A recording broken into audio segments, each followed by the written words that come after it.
And so the tree witnessed all of that.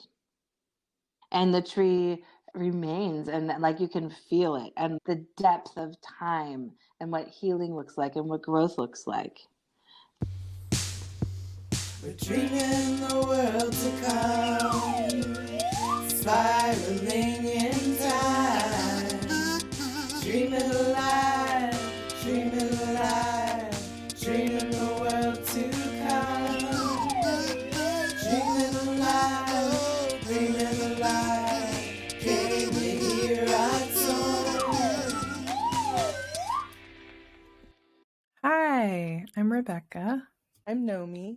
And this is Dreaming the World to Come. This is Dreaming the World to Come, a project where we reimagine time and the ways we relate to it, aligning with ancestral Jewish traditions and honoring the diverse voices and experiences of the diaspora, past, present, and future, and the magnificent humans who have been dreaming of a just world for millennia. Rebecca and I are both queer, non-binary, white, disabled Jews and Hebrew priestesses or priestesses, and we live in the Pacific Northwest on Squaxin land, also known as the Stechos Village, known colonially as Olympia, Washington. In addition to this podcast, we create a planner that combines Hebrew, Gregorian, and moon calendars. This year is called Indwelling Dreams of Olam Haba. The podcast will be coming out at the beginning of each Hebrew month and will include our takes on that month and an interview with a contributor who wrote about the month in the planner. And we are transitioning out of our work with the planner and are going to continue the podcast. So we hope you'll continue to listen and follow along with the journey, which will be completely relevant whether you have the planner or not. And you don't need the planner to enjoy the podcast, but you can still buy it at dreamingtheworldtocome.com. It's currently on sale for $18 while supplies last, which is less than half the original price. Don't let these trees' lives be in vain. In honor of Tu B'Shvat, of the tree ancestors and family members, by our planner. That's right. Also, if you want planners for a raffle, or if you can think of other good ways to use these planners, we still have a lot of them, and it's still early enough in the year that they could be pretty useful. So let us know. Send us an email at elementalactivation@gmail.com. And then we also have a Patreon, which is a wonderful way to support our work, help make sure that the contributors get paid, that the editors and ASL and everyone that is working on the project, hopefully ourselves as well someday, could be paid for this work. You can join for as little as $1 a month. Go to patreon.com/dreamingtheworldtocome. Beep boop. Beep boop. So this is the month of Shvat, and I'm wondering, Rebecca, what are your associations with Shvat? Well, it's the New Year of Trees, Tu B'Shvat, the holiday where we celebrate all the fruits and nuts of trees and where we kind of get back to our deep roots in terms of like feminist, earth-based reclaiming practices, one of our prime places to tap into all of that. Mm-hmm. So before rabbinical Judaism was more of a ritual practice with pagan practices. And one of the primary connections that we have that we know about from that is the Asherah Pole. Mm. And so this either sacred tree or actual literal pole that polytheistic religions or cultic practices revolved around embraced the tree of life. We often hear about the Kabbalistic tree of life, where the Sefirot, the emanations, the divine emanations of God. But also the Torah being called the tree of life. Right. Yeah. Yeah. So, I mean, I guess in terms of this time of year, I love the associations with those ancient practices, but it's also a time where the trees are resting in our world. I was in the woods today and really noticing there's these areas where it's all alder trees, and then a stand of maples and a grove of cedars, and just kind of feeling, wow, each of these like places where the trees gather together. There's other trees mixed in with them all, but they all have such different feelings to them, and different mushrooms growing on different downed trees, that like even the mushrooms have preferences for different relationships. And really appreciating trees. And we live in a place where we get to be with the green of the trees a lot of the year because we have so many evergreens and moss and lichens. Yeah, and it's so wet in the winter that it's like super green up here all year round. Yeah.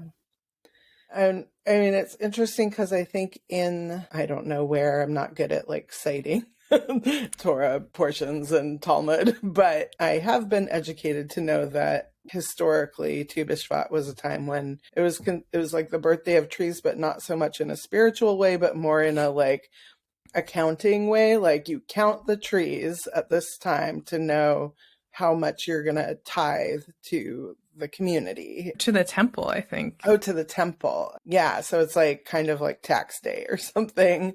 I'm curious what you might have learned growing up about Tu B'Shvat. Like, I think we would like sing a song about trees and like, plant trees. And then there's the whole like plant a tree in Israel thing that would often be associated with Tu B'Shvat, which we've talked a little bit about in our Kislev episode, but just like that sadly misguided colonizing project of planting trees in Israel. But I remember as a kid at like Sunday school and stuff that we would like go outside and plant a tree on Tu B'Shvat sometimes. And yeah. Did you grow up practicing Tu B'Shvat at all? I don't remember practicing Tu B'Shvat. The first time I remember practicing Tu B'Shvat was like my first or second year out here. And we did a Tu B'Shvat Seder. And I mean, I remember it really vividly because it was one of my first adult experiences of Judaism where I felt so engaged and enlivened by the ritual. And we ate all the different fruits and nuts. I remember we all went out into the street after the Seder and danced and sang really loud in the streets.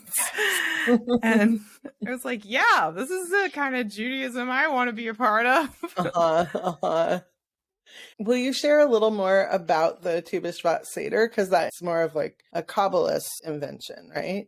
Yeah, my understanding has been that, the Kabbalists embraced and revisioned the tithing holiday to be a mystical holiday, to celebrate the trees and our relationship with growing things as humans, and taking us through the worlds, the elemental worlds of earth, air, fire, and water, and using each of the fruits or nuts depending on what they are to associate them with the different worlds. And I remember that it has to do with like, okay, here's something that has like a hard outside and a soft inside, and that has a metaphorical relationship to ourselves and our spirits and our bodies. And then something that has like a soft outside but a hard pit, and that has a different metaphysical meaning. I can't remember any of the specifics in this moment. Do you remember? Yeah, I am pulling up my document about it right now. Okay, here we go. So the first world is Assiyah, the world of action, and our kavanah or intention for the first world is grounded in the earth in right action. And the season is winter. So the symbolic foods are fruits with husks who have an inedible outside and edible inside. So like orange, banana, almond, pomegranate, walnut, coconut, hazelnut, or pecan. And then the part of the body you're connecting with in that world is your physical body.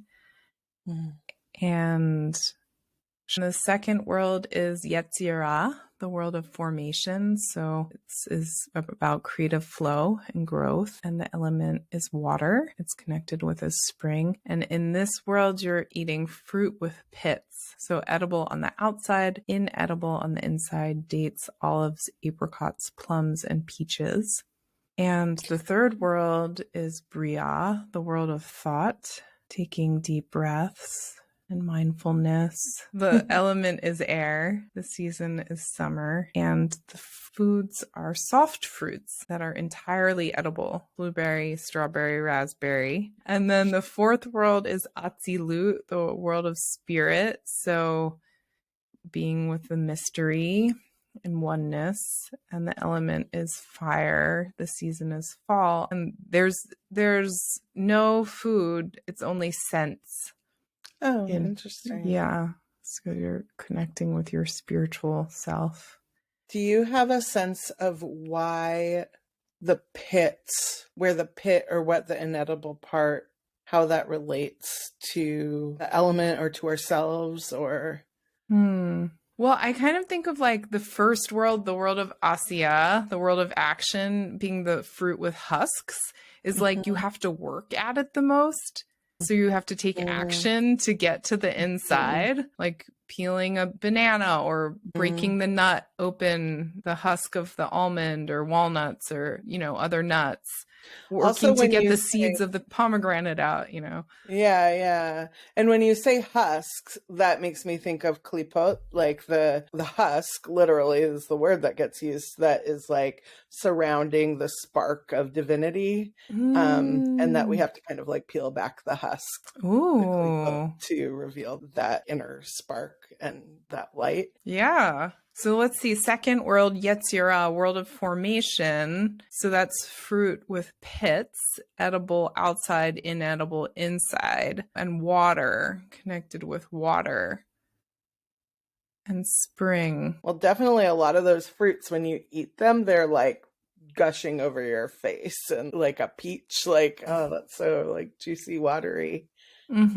Yeah. When I thought about this before, I've thought about the sensation of biting down on a hard pit and wondered how that is related, because Yetzirah is the world of emotions. So having such a varied experience through the physical act of eating these things, of like, you're like, oh, it's so gushy or delicious at first, and having like this pleasurable moment. But also, I don't know if you've ever been down on an olive pit or a date pit. It's so hard and sometimes it hurts. Yeah. It's kind of jarring. Or if you're having a really emotional experience and then you hit like some kind of hard truth or reality that kind of can't get moved to suit the emotion. Yeah. And then Bria, world of thought, air, summer, and that's entirely edible. Oh, entirely edible. Like small what? Seeds, raspberries, berries. Oh, berries. It does feel very summer. I really love how the fourth world, Atzilut, is connected with spiritual, like emanation and just scents. Smells. Yeah, I feel like fragrance or scent is emanation, Yeah, that's really cool. Yeah. Thank you for sharing those. Yeah. And then the other tree that's really associated with Shvat is the almond tree. The almond is the first to flower and last to fruit, which is so poetic and gives us hope in the middle of winter with her flower, reminding us fruits are coming. We planted 2 almond trees this year. And when we were getting the trees at the Eastside Farm and Garden store, Lisa was like, well, and this is a Jewish practice. I was like, well, kind of. Yes, I've talked about it in a Jewish way. Yes. I'm excited to see the reality, because I've learned from you and from Yah that it's the first to flower and the last to fruit. And I'm excited to have that experience, because I don't think I've ever been around almond trees before. I'm curious about almond tree, about the Asherah pole, because there's this story in the Torah of Aaron's staff blooming into an almond. Flowering almond. And then also the first menorot, the menorahs from in the ancient temple were made in the shape of almond branches, or made with almond branches. And that there were 7, the Hanukkah menorah has 8 9 places, or 9 with the shamash, but the original from the temple pre-Hanukkah have 7 for the days of the week. I always And remember Rabbi Lynn being like 7, like when you go like this, your head and then your hands. This won't translate for audio, but it's like if you put your 2 hands up with the priestess hands, which is the Spock symbol. Yep, the live long and prosper Spock hands, and do that on either side of your head, and then with your head in the middle, that's 7. Oh, I love that. So that's cool because Aaron was the first priest, and that was his symbol, the priestly symbol blessing. So they're probably all connected. Yeah, Rabbi Lynn Gottlieb was the one who shared that. Yeah. Yeah, but I'm thinking like that veneration of almond, I mean, it's in the beginning of the Torah, so that probably was a connection to the Asherah Pole, which was ancient people, Canaanite, pre-Israelite. One thing we were talking about right before we started recording was just, so the Israelites, are like the ancestors of Jewish people who we track our lineages back to before the temple was put in place, and this was like kind of consolidated a patriarchal religious and social system. That before that there were these practices of honoring the divine feminine, of what we call polytheism, or is like currently called that, but feels also like it's just connecting to source through the means that are available, like trees. Of course we feel connected to source through trees, and that is like direct earthly connection to the temple of our bodies and the sky and the earth. And so it's just interesting because we trace ourselves back to these texts, which do feel very special to me, but also those texts were used to kind of squash out this other type of worship and reverence that I feel really aligned with. Yeah, and some of them we will never find, but some of them we know through our own bodies and our own experiences that we feel. I can't recite 8 generations of my ancestors, but I have a felt sense of being from people from many, many generations back. Lighting the Shvat candles is just something people have been doing for thousands of years. Yeah. And trees are always been around. Yeah. And it's so cool that the Kabbalists, reinvented Tu B'Shvat to be a holiday connected with the mystical, which does connect us with the Asherah Pole, with worshiping our bodies and trees as connections between heaven and earth, and like energy translators and transformers and collaborators. Yeah. And community builders. Yeah. And rememberers of lineages and all these things that are like scientifically being proven now or discovered, but that are like have been happening forever. Yeah. Forests are whole societies. Yeah, and then there's this part about mycelium and mushrooms, and that mycelium goes up into the clouds and is part of what makes it rain. Isn't that amazing? And they knew that you had to pray for rain to have your crops grow, but you got to wonder about their connection with mycelium and fungus, and some kind of knowing about the mystical connection with rain and the reverence for trees with that too. Amazing. She is a tree of life to those who hold fast to her, and all her supporters are happy. Shalom, shalom. Yeah. I do want to say before we go that the interview with Socket was really sweet, and we had tons of technical difficulties, more than we've ever had. So we really did our best, but I think especially with the video, you might notice some weirdness. Go hug a tree. Love the trees. Dreaming alive, dreaming alive, dreaming away.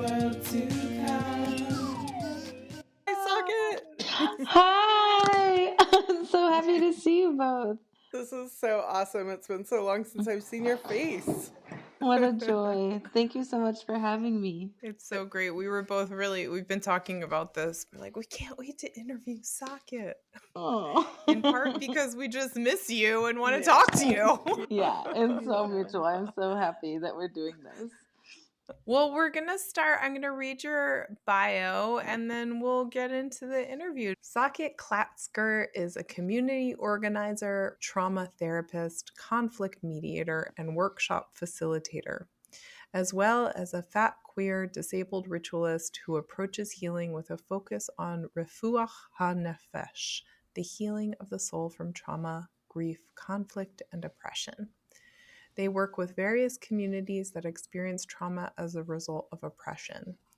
Socket is passionate about healing with nature, community, and collective liberation. Socket lives with beloved community in rural Tennessee. Welcome, Socket. Welcome, Socket. Well, thank you. We love your piece for Shvat so much, and I'm wondering what you would like to share with folks about your piece or about the process of writing the piece or about Shvat in general. I feel like my challenge was to remember the gifts of being mid-hibernation before I was in mid-hibernation, to talk about time travel. Like, what is it like to be in the middle of going under? So I was really challenged, but also grateful to invoke that feeling. And then just the prompts of working with the Torah archetypes. I'm obsessed with the star archetype. It's my favorite card in the whole deck. Me And too. Really? That's so amazing. I'm not surprised that we have the favorite card. It's the same. But part of the reasons why I love it is because it's about letting yourself shine and being big and bright in being held in a constellation of other stars. Thinking about that in terms of Shvat and in the context of the entire year, and that it's its own star, its own brightness, and that kind of stillness and that kind of expectation of what's to come. This piece that jumped out to me is the anticipation of the bright green leaves is precious, tentative. It is almost audacious to imagine their forthcoming brightness. And that audacity of remembering what spring feels like when you're in the middle of being bare, but know that something is coming. That is shining. That is brightness. Yeah. And the connection between earth and sky, and that Shvat's this time of the trees. So the stars kind of like making their way through the tree tips. And in terms of like trees connecting the above with the below, that when your roots are really deeply connected and then your branches are really up in the canopy, that is what embodied healing is, when you can actually connect the above with the below. You can be grounded and you can also rise. I wish that I would have added something to my writing. And I realized that I really wanted to talk about Palestine. And I was like a missed opportunity almost, but like that connection between olive tree harvests and what happens when trees are taken down in Palestine. I have connections to communities in the South Hebron Hills in the West Bank. And being part of the olive harvest is something that I really am looking forward to doing next fall. And I just think a lot about that connection with the tree and what justice is ripe to pursue, literally with trees, literally on that land, literally about life growing. It's so cool that you're going to be there for the olive harvest next year. That's the hope. We'll see. Life is weird, but that's the hope. And yeah, I'm very excited to learn from the Palestinian partners that I've met there to just participate in that moment. Is there anything else related to Shvat or Tu B'Shvat that wants to be highlighted? I mean, just in terms of Tu B'Shvat, I love how weird and pagan it is a holiday in Judaism, and how we just get to go and celebrate trees. Even the more traditional Jewish things are like you're eating each part of the tree and you're drinking different kinds of wine and you're doing this like total sensory amazing experience that is just so outside of stuffiness. My favorite memories of Tu B'Shvat were when I was living in Olympia and just going out to the woods and singing with the trees and seeing what comes through from them and not having a plan and They always had something to say. Yeah, it's funny because it was originally kind of like tax day, right? Like you're like, oh, how many trees? I have to count them and report. But that it has taken on these more kind of mystical meanings over time. I love that Tu B'Shvat was tax day. What an incredible intention for dreaming the world to come. Like, may tax days be turned into mystical holidays. I love that. The proximity to like Imbolc. Mm-hmm. And that rising of the sap, that really informs the way that I think about Tu B'Shvat now. And in this podcast, a lot of what we talk about are actually cross-cultural connections and the ways that Judaism has intersected with so many other cultures around the globe and created these complex and varied traditions. I'm always in awe when different cultures come up with the same thing without having communicated to each other throughout time and space. It's not always true, but when that happens, you're like, yeah, there's something that makes sense. It's like dancing in a circle around a tree is just something that everyone has done, you know? Figured out that, like, that's the thing to do, you know? Good things will happen. That's the only thing to do, actually. Don't do anything else, really. Do you want to share some about your Jewish upbringing? Sure, yeah. Jewish identity was definitely a center of life in my family growing up because I was in this sort of conservative Jewish Los Angeles liberal Zionist thing. You know, I went to day schools. I come from an Ashkenazi background, and I always had this like Yiddish neshama, like this soul of, like, as from a little kid, this Jewish soul, and it was pretty obvious to everyone around. Like, I was like drawn towards spiritual and ritual leadership, but in that mainstream way that felt like it was kind of missing some soul. So, you know, I was involved in all that. I was involved in leading services as a 9 and 10-year-old. And like now when I go to services, I don't even need to crack a siddur because it's like hardwired in there from being little. Although I do like to crack them because there's some really cool things in there. But just the, you know, being like involved in the conservative movement's youth programs or summer camps. Like I was on a track. My parents put me on a track. And as I got older and I was developing more identities like punk or queer, anarchist, I was sort of like, those politics sort of shifted me away from the religiosity. Like, oh no, religion is the opiate of the masses. And like moved more to like activism and organizing. And then when I was in my 20s, I met radical queer Jews who were doing really cool stuff, you know, and then I was like, oh, found my way back. And my soul would like rejoice that I could actually bring in all those parts. And I think that just kept me on the path of like, where Judaism now is in my life. I'm very close with my family, and like every Shabbos I join a Zoom and do Shabbat with my family. And doing it their way is so lovely, just to do it with them. And then I get off the Zoom and then I get really weird with my community here. You know?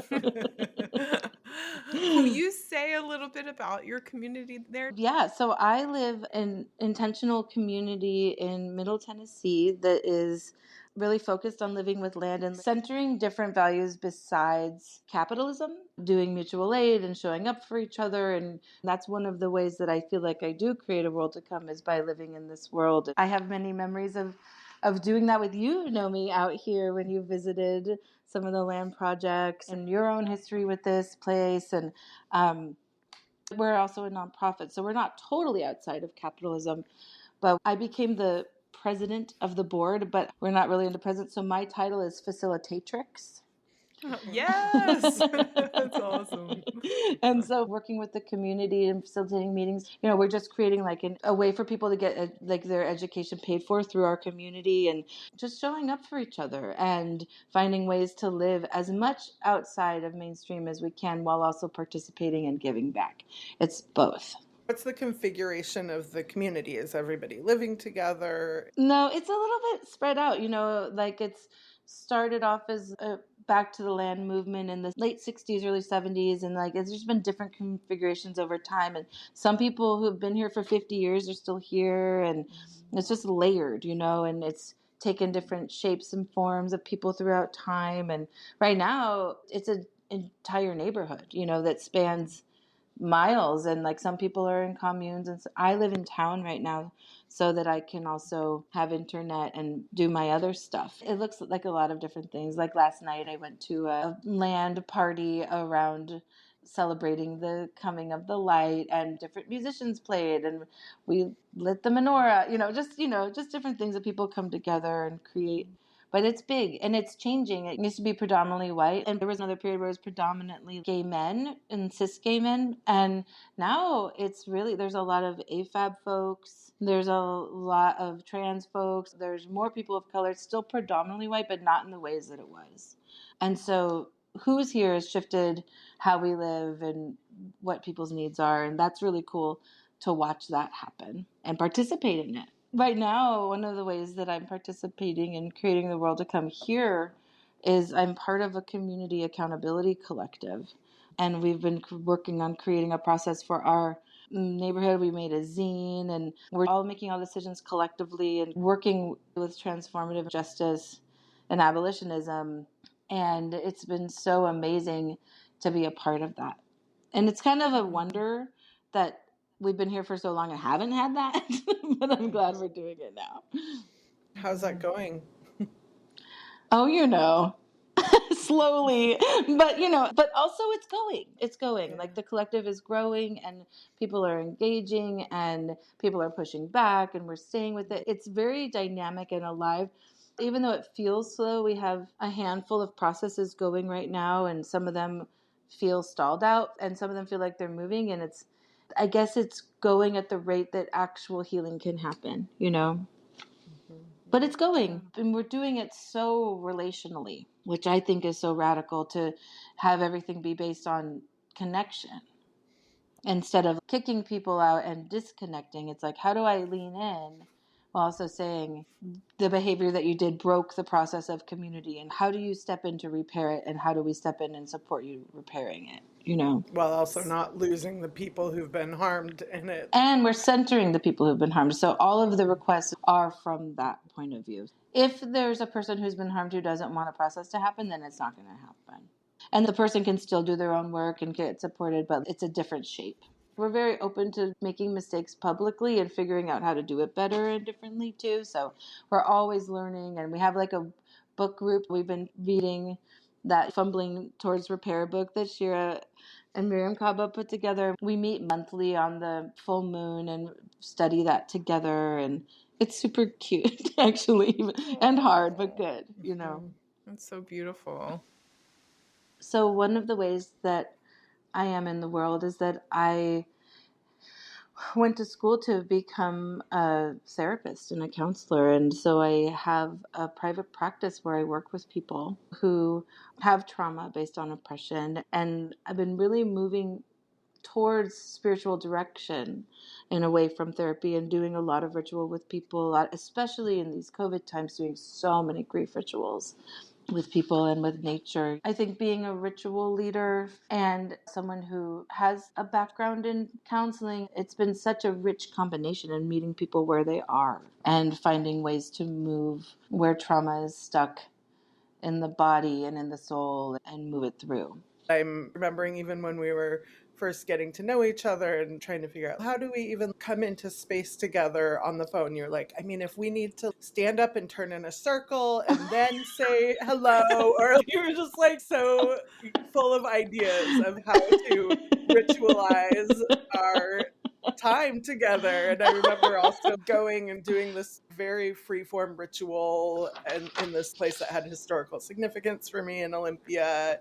I think you were one of the first people that I knew who was really down to just go there in our daily normal interactions. Like, yeah, life is a ritual. We can make all of this into a ritual so that we have a little more of a container for our experiences. I was actually just I'm writing this Jewish magic course, and I was writing about altars. And when we lived together, you introduced the kitchen altar to me with putting up so many pictures of goats on the wall of the kitchen as the kitchen altar. I got to meet all these ancestor goats from the home you came from.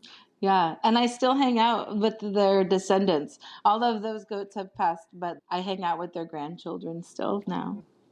And one of the things that I love about the kind of Jewishness and Judaism that I do is that I'm actually not creating something new. It's really about like going back, finding meaning, and embodying the parts that resonate. Someone was saying like, what you do kind of new age. I was like, no, it's more old age. Like when I was in Los Angeles, I had the honor of being part of a Chevra Kadisha, which is a group of people that work around those who have died and doing the traditions around honoring the deceased. And so I learned from a few rabbis how to do it and how to do it traditionally. And I think that learning the older ways and really leaning into how to do it well, and then bringing it to people who, people in tattooed bodies, or at this point trans bodies, or bodies that traditional Jewish institutions wouldn't consider clean enough to bury.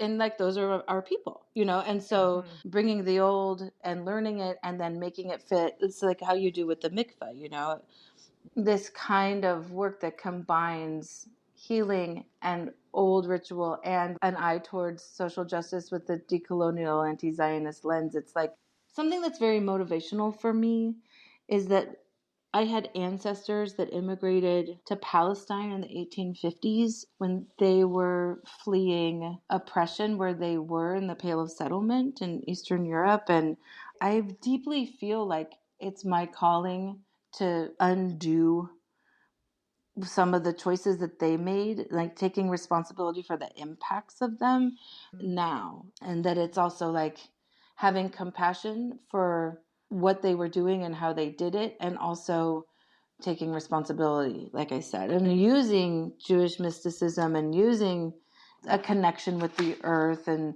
having a relationship with the cycles of the earth and seasons and elements as a way to do that. Thank you for naming that. Yeah. Yeah, I feel like having more ways to enter into our Jewishness, especially for white Jews, how to take back that accountability and undermine the victim framing. Yeah. Like, actually, you know what? Trauma does not have to go on to the next ones. I think one of the ways that I am working with the world to come is with my nibblings, with my siblings' kids, and trying to not pass on the generational trauma that my generation and previous generations had, and figuring out how to create a world with them where they talk to trees and they believe in unseen worlds. One of the communities around here has a 400 plus year old tree on the land. Oh, we lost Nomy. Oh, Their no. internet It went went out. out. Yeah. Oh, okay. We'll wrap it up, but I really want to hear about this 400-year-old tree. Yeah, it's amazing. And it's like where we are in Middle Tennessee is exactly where the Trail of Tears came through. Where we are in Middle Tennessee is where a lot of chattel slavery practices were happening. And so the tree witnessed all of that.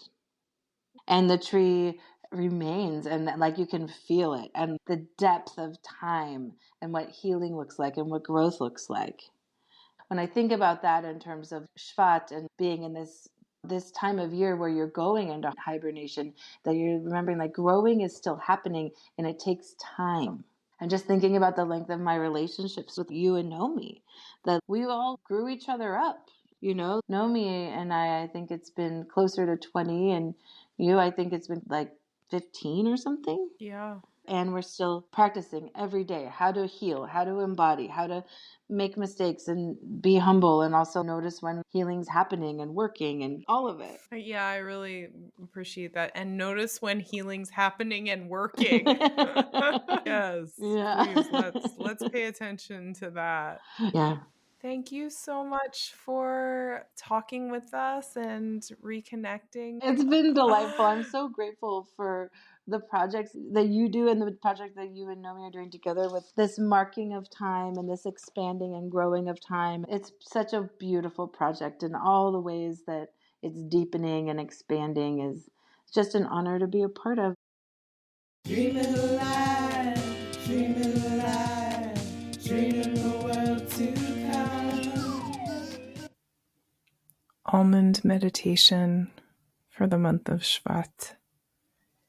You may want to hold an almond in your hand or eat an almond before this meditation to invite in the energy of almond. Take a few breaths in and out, feeling your body like the trunk of a tree, feeling your roots seep down into the soil, and your branches reach up through the clouds and the atmosphere to the stars,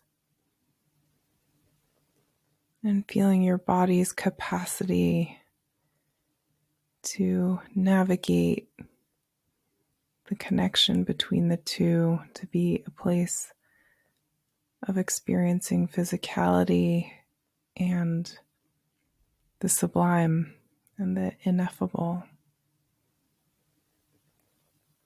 Inviting in almond tree, the first to blossom and last to fruit in Palestine.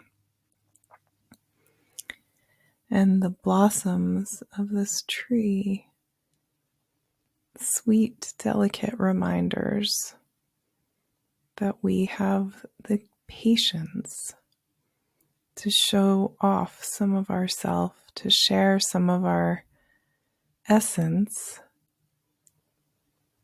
and wait for the full fruition to emerge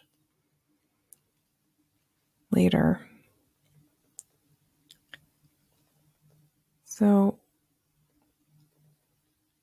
feel into your body what wants to come out just a little bit right now. The sap's just beginning to want to rise. What just is beginning to want to blossom or rise a bit within you? And how can you call on almond to give you patience for the full emergence, the time it'll take to nurture and cultivate the fruit of your offering?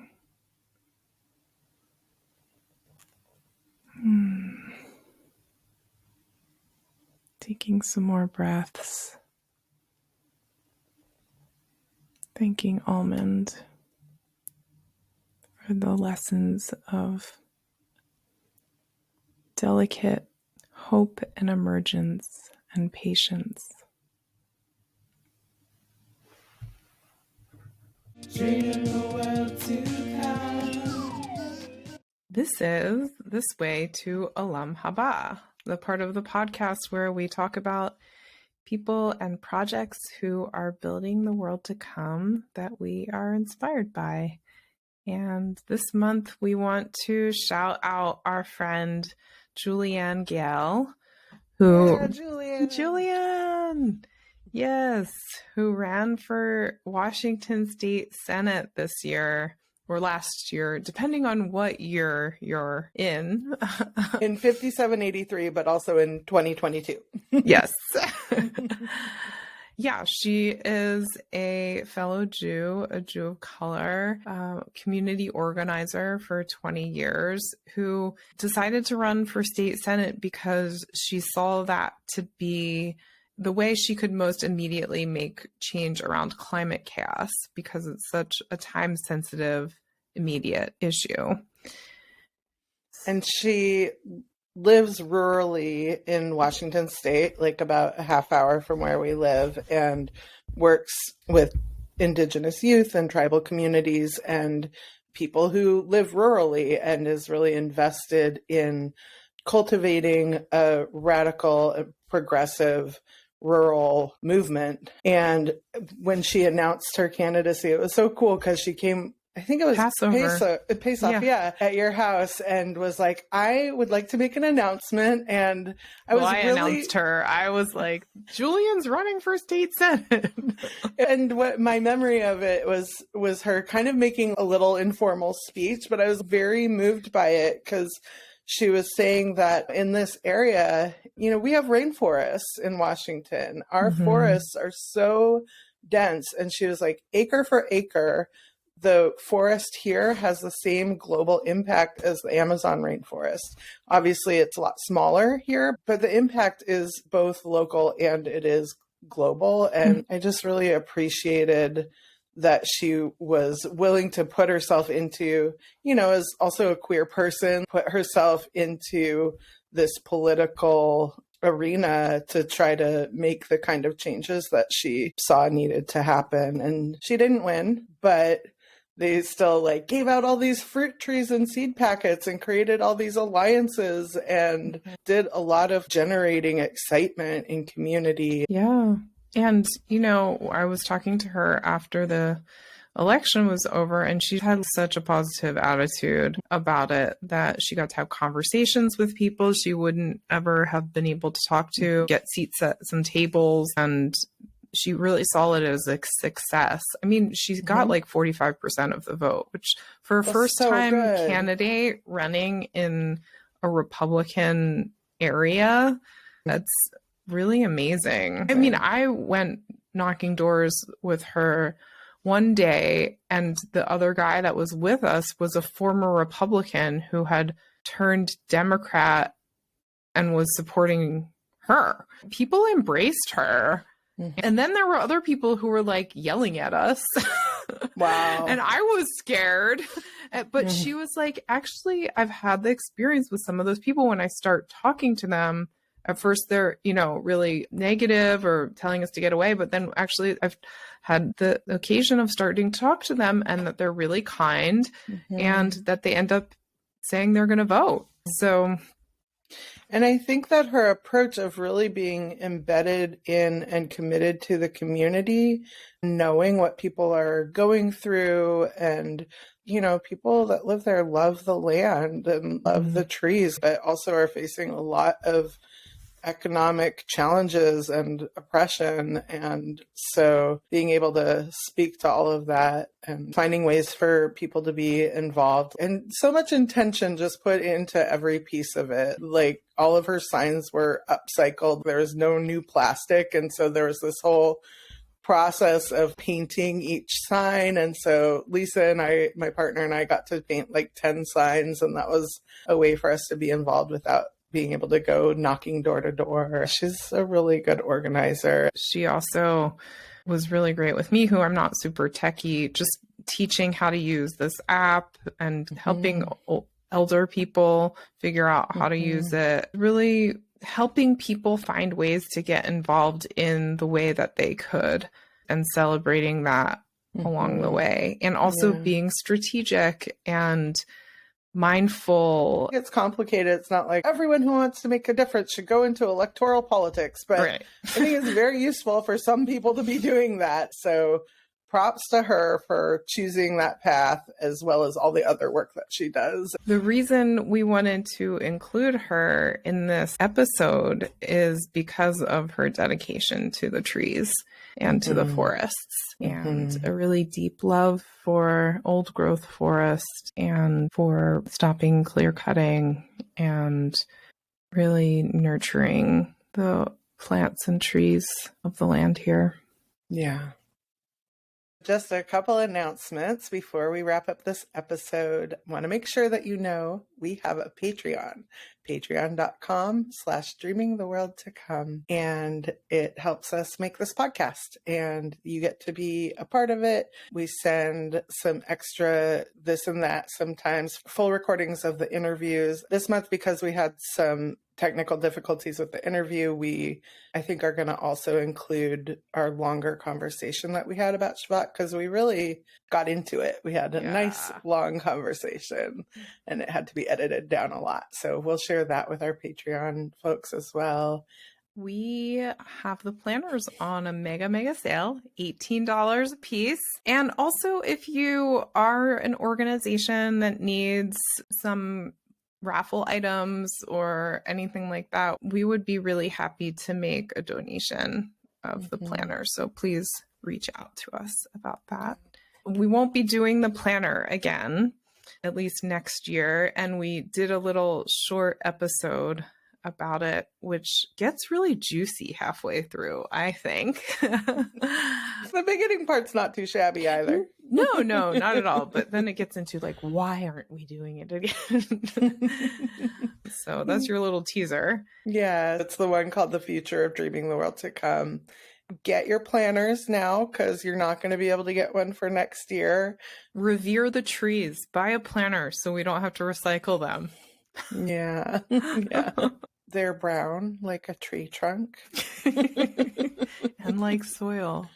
Also, please rate our podcast wherever you listen. That helps us get into the algorithm, and give us a review. Yeah.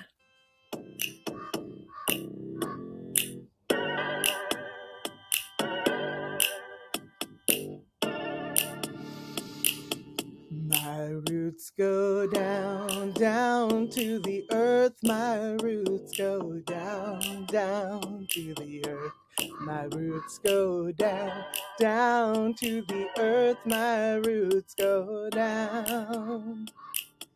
My roots go down, down into the earth. My roots go down, down to the earth. My roots go down, down into the earth. My roots go down.